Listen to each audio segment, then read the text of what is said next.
Hello, welcome to another Alpha Strike We Play video. G'day, Tarron. Hey, buddy, how we doing? I'm doing good, buddy. Good stuff. Alright, we're going to do our very first Mythos battle report for you guys. Yeah. So we've got, what sections have we got? We have Wyldborne, which are the awesome ones, and my Path of Chronozon, which are the less awesome ones. Ah, He says, knowing he's They're probably awesome. going to lose. They're all awesome. So we've basically done a faction review of these, but we just wanted to basically show you how they work in the game. Yeah. And just sort Try of and- a bit of a bash. Try and get a bash in it. Was the we'll do the first scenario. Yep, keep it which simple. is basically just victory points for killing stuff. Yep. Which is always the easy way to do things. Yeah. So I've got a sort of a battle plan. You've probably got a sort of a battle plan. Run in and hit things. Look at my guys. That's it. True, yeah. Run in, hit stuff as hard as possible, and hope that everything goes your way. Because glass cannon is us. Why do I always end up with glass cannons? What's my thing? They're not quite glass cannon. They're pretty tough. Yeah, they're pretty tough. Well, let's see how we go. Maybe Azathoth will shine over me and suck my soul out through my... Some of my abilities don't quite work as well against your faction, so I'll have to be creative a little bit, see what I can come up with, but you can always just beat the snot out of them, I guess. I'll try. So that's it. Alright, so let's get stuck into it then. Let's get into the game.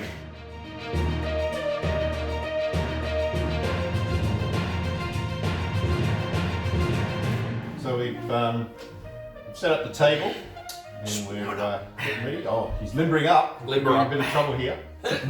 So, just to let you all know, to keep it nice and simple, we are doing the first scenario from the book, which is chance encounter.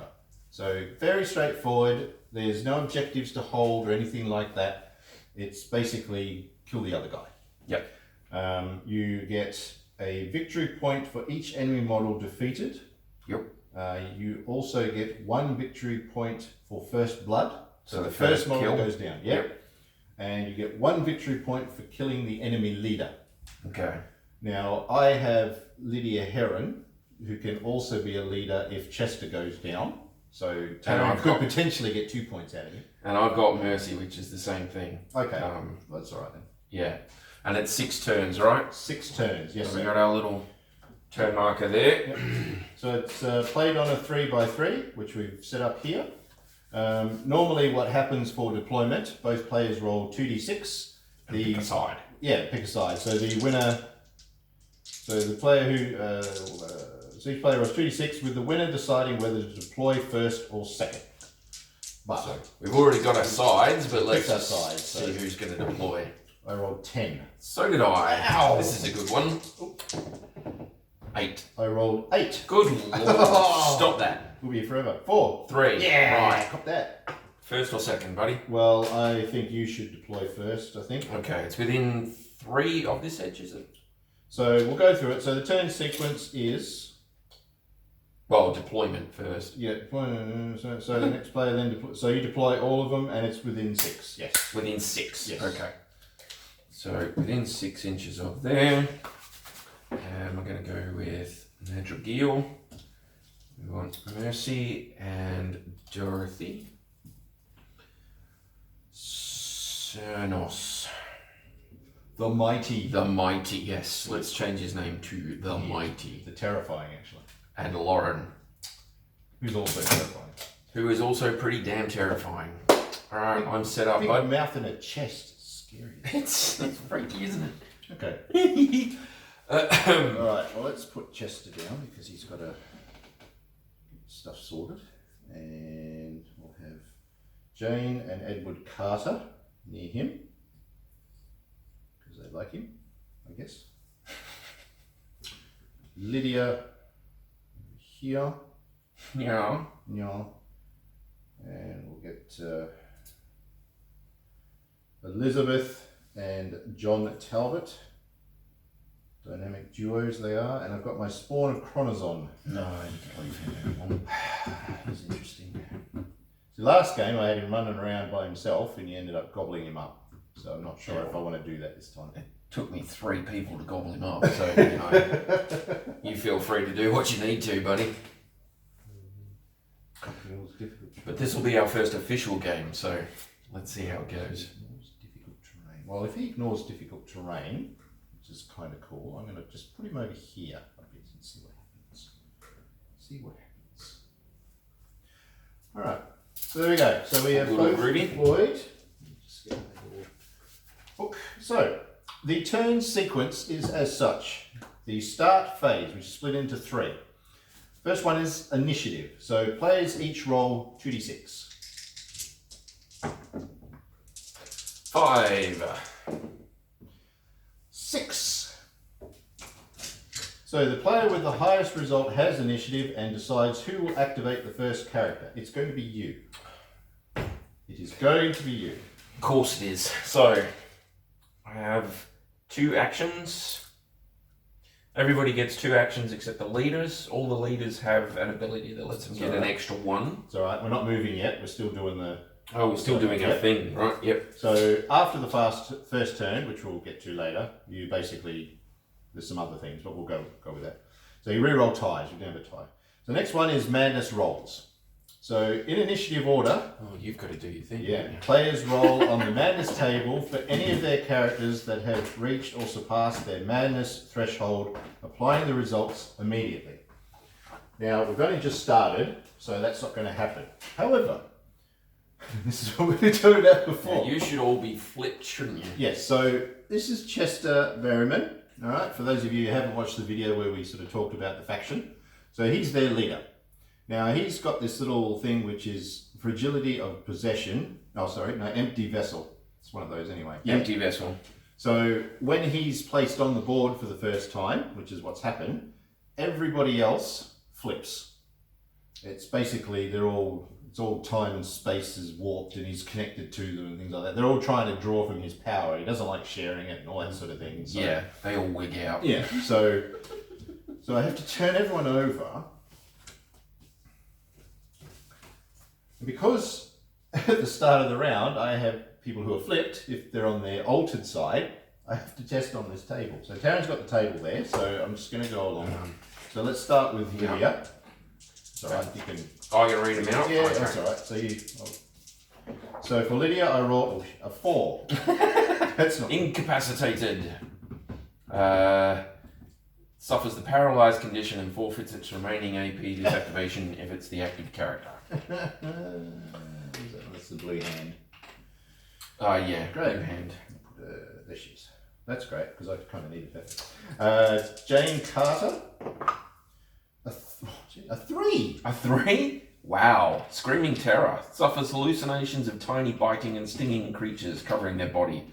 In an effort to get the things off, it suffers wounds equal to half its combat attack value. Cannot be prevented, and the character gains the paralyzed condition. Wow! This is a good start. Yeah, good for you. Okay, boop. Alright, roll high, come on. Edward, come on Edward, you can do this. A 5, that's a bit better. 5's not bad, but it's still incapacitated. So you're paralyzed. Wow, dude. I'm gonna have to use these other counters because I'm out of them. There you go. Derp. Okay, Elizabeth. Hey, 10, there we go. 10's clarity. Ooh. Shaking their head, the temporary insanity passes and may activate as normal this turn. Oh, lovely. Okay. Yay her. Her brother or / husband, whatever he is, John Talbot, 7. Is fatigued. So he gains the fatigue condition. Okay. So he's got 1 less action. Wow. And the spawn, he doesn't have to do it because... Oh, yes he does. Yes he does. No, but he doesn't flip because he's not a cultist. Yeah, because it says on the Only ability ones that with you only cultists. flip cultists. Yes, so thank God for that. Yeah. And Chester doesn't have to test because he's right. He's the psycho that caused the whole thing. Okay, so that's pretty bad. But we'll see. That's awful, buddy. Yeah. That's awful. But I mean, it is only the first turn, so nothing's going to happen to him. All right. Now can I move? So now we generate Mythos. So that's the third step. So all the characters that you have still in play, they generate myth. So Tarron, can you talk us through have that? a myth stat, the little green circle there. for instance, Dorothy Good here, she has a myth of 3. So each one that has a myth stat adds that to the myth pool, and you add them all up. I've got 3, 4, 5, 6, 7, 8, 9, 10. And I got my little spin down there with 10 on it. And I have 12, which is lucky because I've got a D12. I'll you want to put it there too? That's all right. The turn marker can go there, and my myth can go there. Yours is bigger. Yep. Well, it's genetics, buddy. But okay, so now that is it. That is it for that. So now we go on to the second part, which is activation. So in turn, players choose and activate one character that hasn't been activated this turn. Repeat until all characters have been activated. And you're forcing me to go first because Correct. you won the initiative. Correct. Okay, so to begin again where I stopped before, I'll move Nadrigil first. So he has 2 actions. He has a move of 5, so I can do 2 move actions. Right. So he's going to go 5 inches this way. Zoop. And then he's going to spend his second action to go 5 inches that way. Zoop. And it is your activation, my good man. Right. I think I'm going to activate Chester Barrowman. He's a leader. So all characters get 2 actions. Leaders get an additional 1, so 3.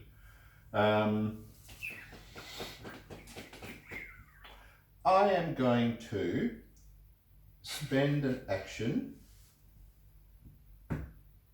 to remove a condition token from a model within 2 inches, an allied model. That's unengaged. That's unengaged. So that's the first one.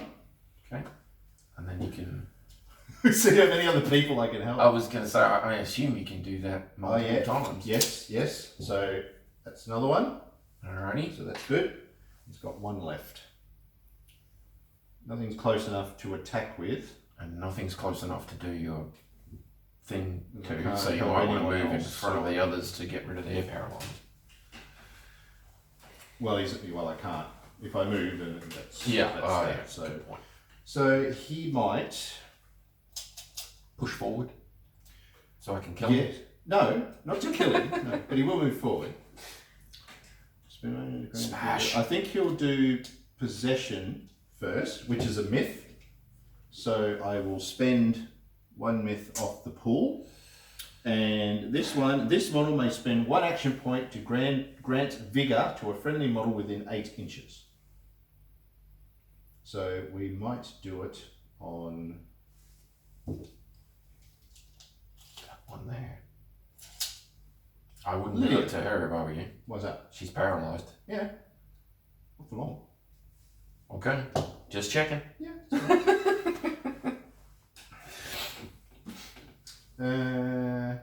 Yeah. Yeah. So she gets vigor. So that's the That's that one, the green one. the green runner. Yeah. So she gets vigor, even though she's paralysed for the moment. It's odd. It's a little odd, but I see where he's going with it. So yes, he's got a bigger base, so you can see her, even though they're there. Yes. No, maybe. Bigger model. Yes, that's fine. Okay, so now I have to do a sanity test. I think there's a madness test or a sanity test? Sanity test. Because you used a myth point, you have to do a I sanity think test. they call it a sanity test, which is 2d6 Plus your sanity. plus my sanity, which is 7. So 6 and 7. 13. Target number is 13. If you're not comparing to anyone else, magic number is 13. So that works. So close one. So he doesn't have any penalties in that respect. He's also going to spend another one, because it doesn't cost actions to do these, it's just myth points. Yep. To do Empower Ritual. Now, again, these guys, hopefully you guys can see that, these guys have a ritual that happens in game. And there's 4 models. I think it's all the girls and Chester Berryman when he's not on the Chronozon side. Who can empower it. Basically, yeah. So it goes along and it counts up to 20. Around, Yeah. and you get different effects at different points around the circle. Yep, so 4, 8, 12, 16 and 20 there's a different effect, and they're usually really, really good for me and really, really bad for Tarron. Yeah. So we want to get those numbers up. No. Yes. No. So, but you can only do 1 point at a time. So I'll keep that Fortunately. You don't have to worry about that. So it goes up 1. I'll do my test. I rolled an 8, which is more than what I needed, so that's fine. He's got nothing else that he can do. That's it. So he has activated. Okay. Alright, well I think I will activate Cernos. He will do the same as Nadragil did. He'll just do 2 move actions. So he's going to go 6, zoop, and zoop. And it's your go. Right. I'm going to activate Jane Carter. She has a movement of 4.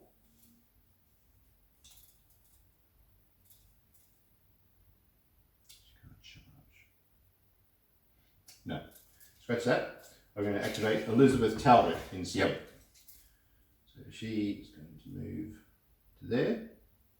And Her second action is to remove a condition token from an ally within 2 inches. And then She's done. done. Turn over. Okay. Bring Lauren out. She's got a move of 7, so the same thing again. Both actions just to move. Yoop. But I'm not going to go quite the 7 on this one. I'm going to cut a little short. Oh. Off you go, buddy. Right. So I'm now going to activate Lydia Heron. So when this model activates, you may nominate a friendly cultist model and flip their character card. So I have a choice to make here. I can flip one of the cultists from their altered side to their normal side, which means, assuming they don't get flipped again, that they're not going to have to do that check at the start of the next turn. Or I can do it to Chester. Because he technically counts as a cultist when he's Chester. Yes, right now. So when he flips over to Chronozon, Chronozon flips everybody over. So they're all going to be checked. Yes, this is insane, but just I think we'll try it because I kind of the bad guys are coming. They're right there. It's going to get ugly very soon. So I hope I'm so. gonna need to do it. So I'm going to flip Chester. He is now Chronozon, and I'm going to flip everybody else over.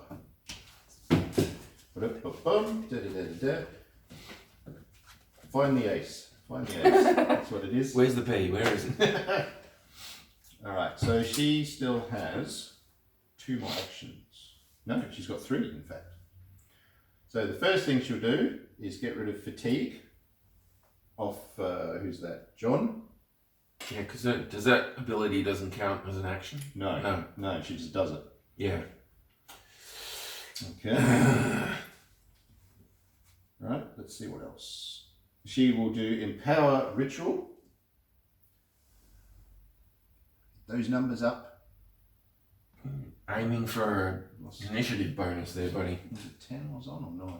10. 10. So it's on to 9 Oh, now. on to 9, yeah. That's it. I have to find you another spin down. Ah, sorry. I've yeah, so Elizabeth dropped the ball there. She was supposed to check, but I forgot. That's okay, it doesn't matter. Alright, so she has a sanity of 7, which is pretty good. And she rolled a 9, so that's fine. No negative effects. Damn. Let's see, 1. She has a movement of 4, so we'll move to 4. And she's still got 1 action left. She has a arcane attack up to 10 inches called Chaotic Bolt. Fucker. Oh, not yet. So that's it. And I think Vigor goes away at the end of her activation, if I remember rightly.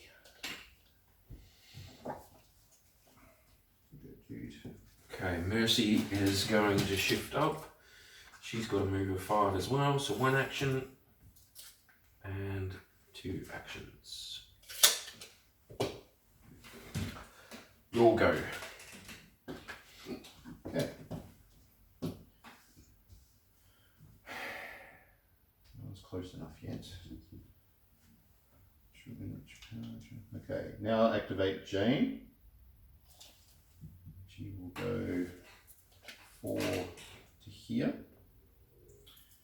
She will empower Ritual. I know, to spend these points, dude, don't I? Hey, look at that. You're not a nice man. I rolled a 6. Her sanity is 6, so it's not enough. That's a fail. So she gets A madness point. a madness point goes on her card. My go. I believe so. I don't do anything else. She doesn't have a limit, does she? No. So that's no good. Alright. So Dorothy has a move of 5 and 3 actions, but she's going to spend 2. She's going to go 1 5-inch, 1 5-inch, and then she's going to grant Vigor to Lauren. Oh, no. And I go to a sanity check. Sanity is 6. Oh my god. Oh! Alright, so she gets a madness point. You do it 5 times and only get 1 fail. I do it once and I fail. I got a 4. Look at that. I've taken wounds already. Oh look, don't even. It wasn't even you that did it. And that doesn't stop the thing from happening. It just means that you've got a point of madness, and that can be bad all on its own. But that's my 3 actions with her, so you'll go, mate. Alright, so let's activate Edward Carter. He has 2 actions, no ranged attack, so he's just going to go as far as he can to here. That's it. Okay. I haven't got anything else, so you can move your spawn and. So Johnny boy. It's fine. Spawn. I watched that old movie on Netflix the other day. Yeah, I'm going Really to. showing its age, eh? It's still awesome though. I loved it. Yeah, that was a it's good what it movie. is, so. Alright, so he's got a movement of 5.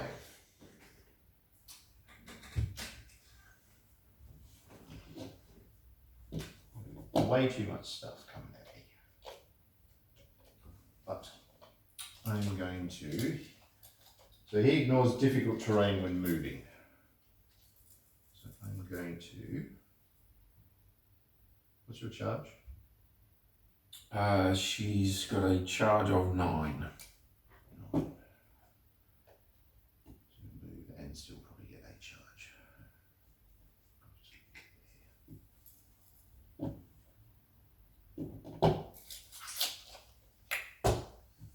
I don't like that you did that. I know.